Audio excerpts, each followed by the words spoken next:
Barker would break out the bat in the third, though. 2 on, 2 out, and the Oklahoma signee goes Boomer Sooner. The 7th-seeded Rocklin Thunder is your D2 champion.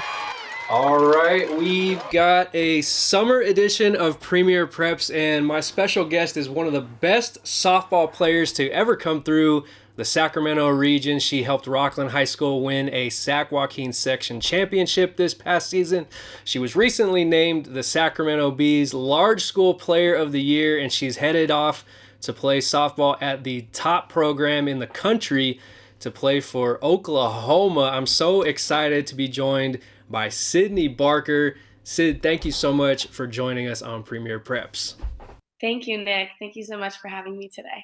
Of course. Well, first off, how's your summer going? I hear you got back from a pretty big trip. Yeah, it's been great. Took a little family trip. Went to Mexico, first of many, but just hit it hard coming back, and really looking forward to leaving here pretty soon. When do you leave for Oklahoma? I leave in August, the 10th to be exact, so pretty nerve-wracking, but it's coming up, so. Nerve-wracking. I mean, what a crazy ride it's been for you at Rocklin High School. I mean, we'll get into all that shortly, but you know, I think a lot of people knew that you were going to be a special player, you know, right off the bat. I mean, if I recall correctly, you hit a home run on the very first varsity pitch you ever saw as a freshman. So I think people knew you were going to be a pretty special player back then. But take me back even further. Like, what made you fall in love with the game of softball, and describe the work ethic that you put in that gets you ready for those type of moments? Yeah, growing up, I mean, me and my siblings, I have older brother and an older sister, and we all just kind of played every sport under the sun. So it kind of just, when it got down to it, softball was just what I really loved doing the most. And after I found out that I wanted to go somewhere with it, I just, put in the work day and night, but also having help with a great travel ball organization and getting seen by those colleges and just stepping up when the time was right. So I was very blessed with my journey. When did you fully decide to commit to Oklahoma? I actually didn't decide until this September of my junior year. So I was really going back and forth between some other schools, but Oklahoma just really hit it on the head for me. And I just loved it there. It was kind of a no brainer after I took my visit. Well, let's start back with your freshman season. I mean, you guys finished at 18-2. You're one of the best teams in the section, but there's no playoffs, right, because of COVID. Your sophomore year, you reached the section semis, but you run into a buzzsaw team in Sheldon, which I think had like 8 or 9 D1 players on that team. And then your junior year, you go 10-13. You had an amazing season. 492 was your average, but you guys missed the playoffs entirely. And now in your senior year, you get to finish it all. You finish under 500, but you can finally call yourself a Sac Joaquin section champion.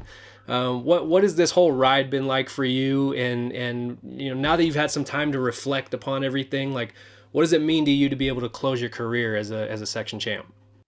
Yeah, I mean, I honestly just think it was from the beginning. I mean, my freshman year, I was able to play on the field with 61 athletes, and I think that really just set the stage for me going through my high school program, knowing what it was like to be a senior and be a leader and show the other girls what it's like and how to play through the Rocklin program as I was shown from those 61 athletes. Players like Brooke Thompson and Jayla Castro, they just really kind of showed me how it is to be that older leader. And so ever since that freshman year, I mean, having 2 different sets of coaching staffs and COVID year, girls going in and out of the team, I mean, it was super long and fought till the finish, but I'm just super glad to have got that section champion at the end of those 4 years, and it just means a ton. So all that hard work really, really meant a lot. You guys lost 5 of your last 6 games in the regular season going into the playoffs. I mean, that kind of dropped you down to a 7 seed. So what was the vibe like on the team during that stretch? I mean, you didn't have a whole lot of momentum going in, but what was the vibe like, and how were you guys able to kind of shift gears once it was time to win or go home? Right. I mean, we had a younger team this year and the previous year when I was a junior. So I would say that it just took a lot from our older players to kind of let everybody know that it's not how we start, it's how we finish. And that was kind of our motto throughout the entire season was all we want is one more game. And I think that our underclassmen just did a great job of pushing through. And even though our leaders on our older side of the team kind of got hard on them a few times during the season. I just think they did such a great job of pushing through and fighting to the finish like they did. And I think they're pretty satisfied with the outcome as well. So they can't complain too much about it. And what a crazy game that was at Sac State. I mean, it was probably the best defensive game I've ever seen, like from a softball team. You guys didn't let anything get past you. Yeah, so that entire week we were hitting defense so hard. I mean, we were hitting off of live pitching probably every single day the last month or so of our season, and that was kind of something that I was telling the girls a lot. We were very comfortable in the box offensively because preparation. We had that preparation. We felt very prepared, and I would say the 2 weeks before our section game was really when we buckled down on our defense at practice. And we were really, really diving for balls that were 7 feet in front of us and conditioning during our infield drills and really, really working hard on the infield. So I think it really came out and brought our best aspects out during that section game. It was certainly exciting to watch. I mean, you had a big home run in the finals and some standout plays on defense, like we just talked about.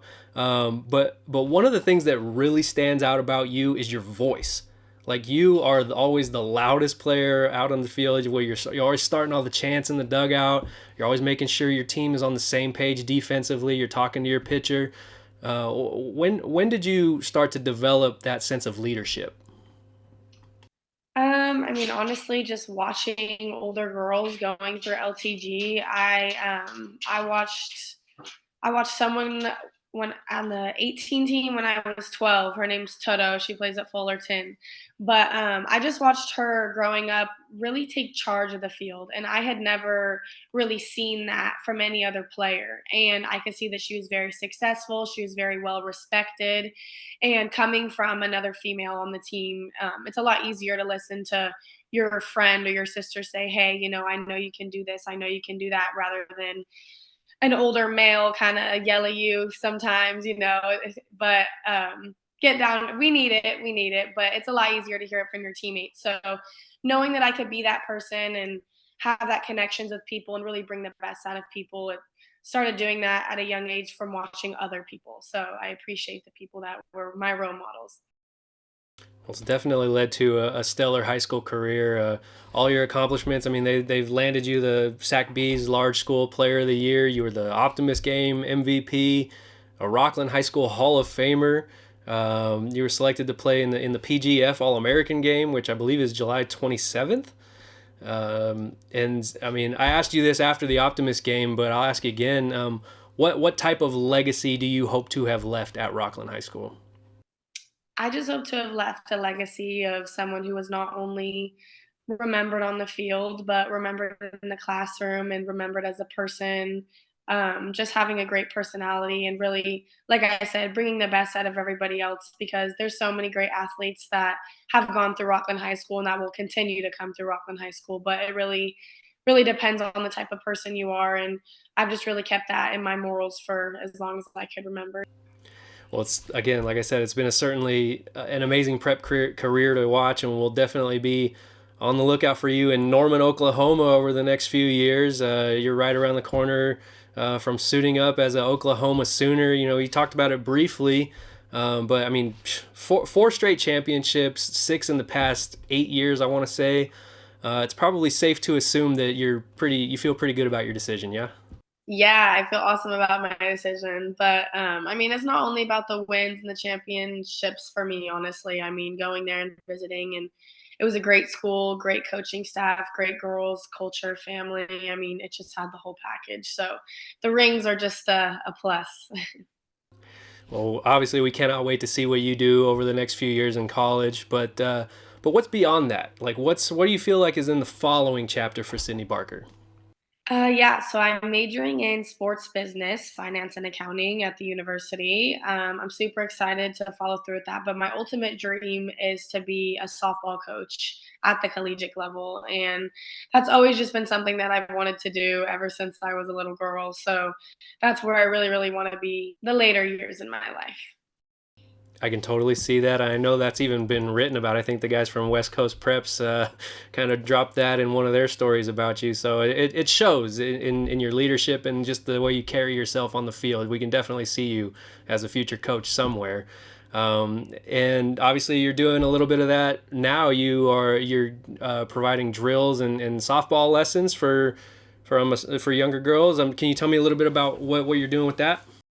Yeah, so I hit with Darren Delgado over at the Hype facility over in Roseville. It's probably the closest thing to me, considering I play for LTG over in Elk Grove. But I decided to do lessons there. I've been blessed enough to be allowed to do lessons from Darren and Mike Mello over there with the Hype facility. But I do all ages, girls from 9 years old to 13, 14, and I do fielding lessons and they can be as long or as little as they'd like, but I really just love to work with the girls and I really love giving back to the community that I came from.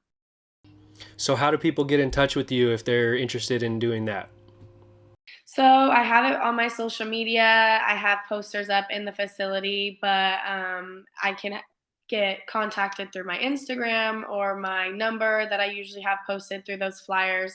But usually my Instagram handle at sid.barker2024 or Twitter, anything works. Well, is there anything else that we haven't covered yet that you feel like talking about? Yeah, I just wanted to mention that just recently through Rocklin High School, I was not only inducted into the Hall of Fame, but I was actually picked to be the Female Athlete of the Year. And I feel very grateful for that.